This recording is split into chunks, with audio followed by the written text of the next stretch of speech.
Let's go out tomorrow. Meet me at the station at 10, okay? And make sure to dress up well this time. Wait a second, Kiana. You can't just decide that on your own. Oh, come on. You always show up anyway. Or do you actually have plans this time? No, I don't have plans, but I've been thinking. I always felt like I was forcing myself to go along, and it's not just the two of us, right? Your friends will be there again. It's always different people, and honestly, having a bunch of guys there too makes it uncomfortable for me. I don't think it's that big of a deal, though. Maybe not for you, since they're your friends, but for me, I'd rather sit this one out. I think you'd probably have more fun without me there anyway. That's not true. Besides, you make things more fun. Everyone laughs when you're around. That's just because you turned me into the joke, right? I hated that, you know. What? I take you out to have fun and you're upset over something like that? It's just a joke. Don't be so uptight. No, see, that's the thing. I don't need you to take me anywhere anymore. But we are friends, aren't we? We are. That's why I'm telling you this. You don't have to keep worrying about me. Why? I already told you why. If you're going to act like you're doing me a favor by inviting me, then I'd rather not be invited in the first place. Why would you say that? Huh? Why are you making such a big deal out of this? I've been explaining the whole time, haven't I? What a waste. I actually made a friend out of someone as gloomy as you. You should be grateful. It's not like anyone else would want to be friends with you. The least you could do is help me out a little. Let people laugh at you so I can look good in front of the guys. It's not like you have anything else going for you. Kiana, is that what you really thought? I know I'm not the most outgoing person, and I don't always talk easily with others, but that's no excuse for the way you're treating me. If you think being my friend is something you do as a favor, then that's not real friendship. What is this, a lecture? You're so annoying. I didn't say anything that wasn't true. So you really believe that? You know, earlier you mentioned wanting to look good in front of the guys, but weren't you into Andrew? Did that change? Of course not. You know how long I've been after him. I've been putting in effort. He's just so clueless, I swear. Huh? You say you're focused on him, but you sure spend a lot of time worrying about other guys' attention, too. Well, duh. Everyone wants to be seen as attractive. Why do you sound like you're judging me? What, just because you're some loner, you think you're better than me? So you don't care how girls see you? Because right now my opinion of you is sinking lower and lower. Oh, please, like I care what you think. Girls are all fake with each other anyway. No point in trying too hard. And I don't even get the fake version? That's how little I matter to you? Well, maybe if you actually did what I said, things would be different. But you're barely above last place in my priorities, so if you start acting out, I have no reason to keep you around. Huh. You're gloomy, boring, not even cute, no style, no social skills. Of course you don't have many friends. And now, when I ask you for one tiny favor, you say no. Seriously, you're hopeless. I don't even know how you made it this far in life. It's impressive, really, the way you can insult someone so effortlessly. If you apologize now, I'll let it slide. I'll even keep inviting you out.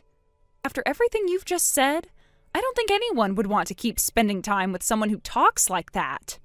Wait, you're really not going to apologize? Are you sure? If you don't, we won't be friends anymore. Go ahead, do whatever you want. If you want to end it, that's fine with me. Actually, I'd be relieved. What? Are you serious? You don't even feel bad about talking to me like this? That's funny. Wouldn't that apply to you too? Are you really okay with this? Once we're not friends, we won't hang out anymore. No more invites, no more anything. Why do you sound like you're hesitating? You were the one who started all this. I'm not hesitating. I'm just a good person, so I was worrying about you. You'd be all alone after all. Good person? That's a funny way of putting it. Either way, don't bother. I don't need that kind of concern.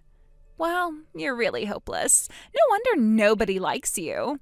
Yeah, maybe. I guess I was never the kind of person who enjoyed hanging out in big groups like you do.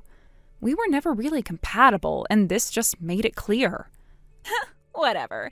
Later, loser. Oh, right. Well, since we're being honest, there's something I should tell you. What? Something I've been keeping from you. Since we're not friends anymore, I figured now's as good a time as any to say it. Oh, come on, just spit it out already. You're dragging this out on purpose, aren't you? All right. A little while ago, Andrew confessed to me. Yeah. Oh, I see. I see what you're doing. You're trying to mess with me, trying to get back at me for calling you out. That's cute.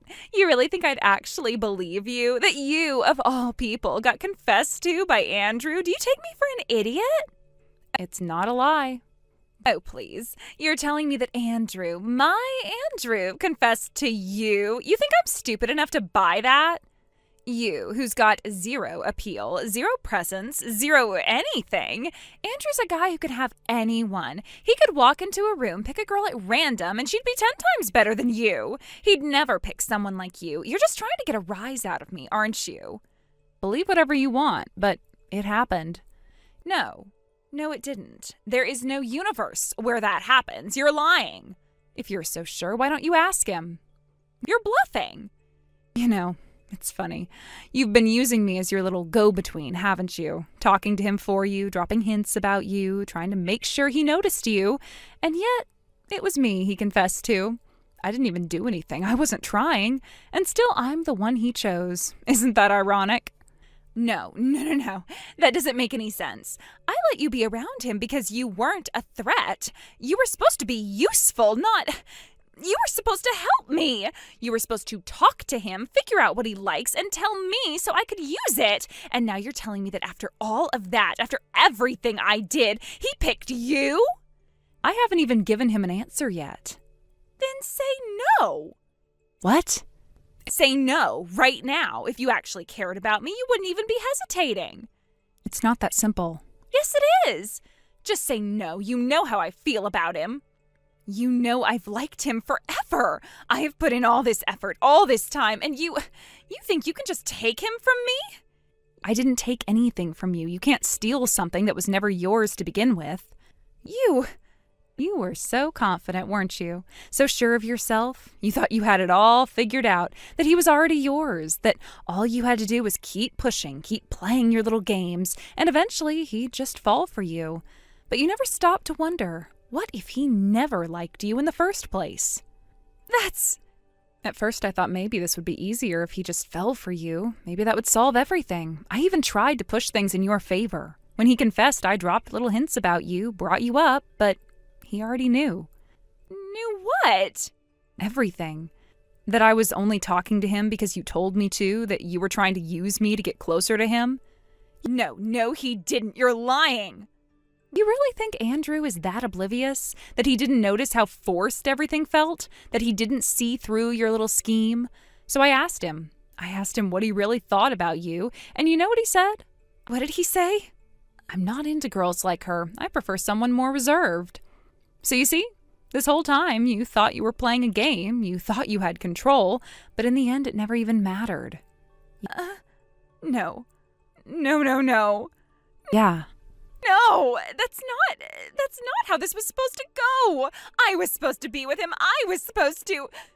But you're not. And now I am done holding back. I accept his confession. No. Yes. You can't. I just did.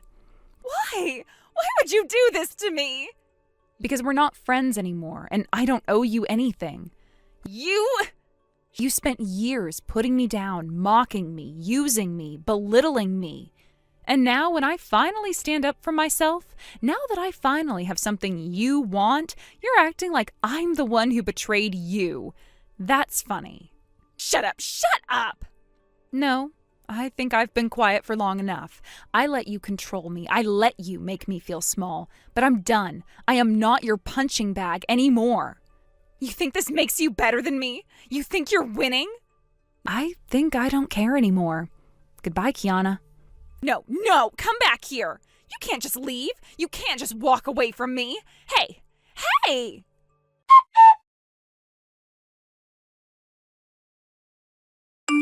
And so, she and I ceased to be friends. After everything had happened, I decided to move forward with Andrew. I gave him my answer, agreeing to be with him. When I told him, his face lit up with a look of pure joy. He said, "I can't believe you actually like someone like me." And hearing that made me so happy. It was a rare moment of genuine emotion, and I could see just how much it meant to him. That simple exchange, his words, felt like a confirmation of all the feelings I had been holding on to for so long. It was like a burden had been lifted from me, and in that moment, everything felt right. The awkwardness of the past, the doubts, the fears, all of it faded away as I saw the sincerity in his eyes. There was no more uncertainty. We were finally in sync. At that moment, I realized just how much I wanted to make this work with him. Being together felt natural, like it was always meant to happen.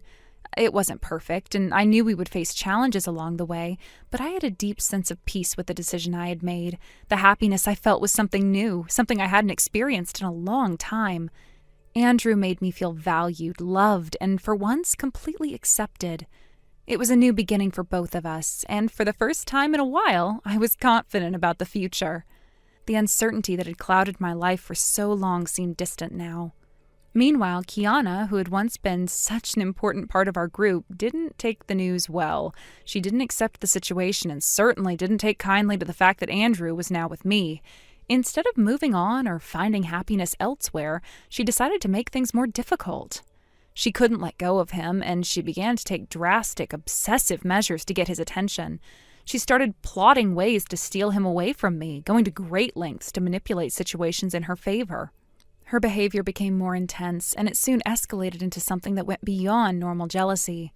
She started showing up uninvited, texting him incessantly, and even trying to be in places where she knew he would be, all in the hopes of rekindling their past connection. She had crossed a line, and it was clear to everyone around us that she was no longer acting rationally. Her obsession with Andrew led her to become more and more intrusive, and what had once been a somewhat annoying behavior became something darker and more troubling. Eventually, her actions reached a breaking point. What started as harmless attempts to get his attention turned into outright stalking. She would show up at his workplace, at places we frequently visited, and even outside of his home. It was clear that her obsession with him was spiraling out of control. Her behavior was no longer just about trying to win him back. It had become a full-blown fixation that she couldn't shake off. It wasn't long before the situation became so severe that Andrew had no choice but to involve the authorities. He couldn't ignore it any longer, and neither could I. We had tried to talk to her, to make her understand, but she wouldn't listen. She was too far gone into her delusion, and it wasn't just harming her. It was affecting us as well. Kiana had crossed a boundary, and her actions ultimately led her to a situation where the police had to step in. She was caught up in a situation that spiraled out of control, and it was no longer something we could handle privately. The law had to get involved, and from there, everything became even more complicated. She faced legal consequences for her behavior, and the whole town started to talk about what had happened. Her reputation, already tarnished by her behavior, only became worse after the police got involved. No one could ignore how far she had gone in her obsession with Andrew. It was an unfortunate turn of events, but there was nothing that could be done. Kiana had made her choices, and she was the one responsible for where it had led her. She had chosen to keep pursuing something that wasn't there anymore. She had let her jealousy, anger, and obsession take over her life to the point that it had completely consumed her. There was no turning back for her now, and no one could save her from the consequences of her actions. For me, however, it was a reminder of the importance of boundaries, of knowing when to walk away from something toxic, and of valuing what truly mattered. I didn't want to dwell on the mess Kiana had made for herself, but it was hard to ignore the fact that her obsession with Andrew had hurt both of us. What started as a friendship had now been completely overshadowed by her destructive behavior. Her inability to move on had not only destroyed our friendship, but also damaged her own life in the process. Thank you for watching. Please subscribe and hit the like button. See you next time.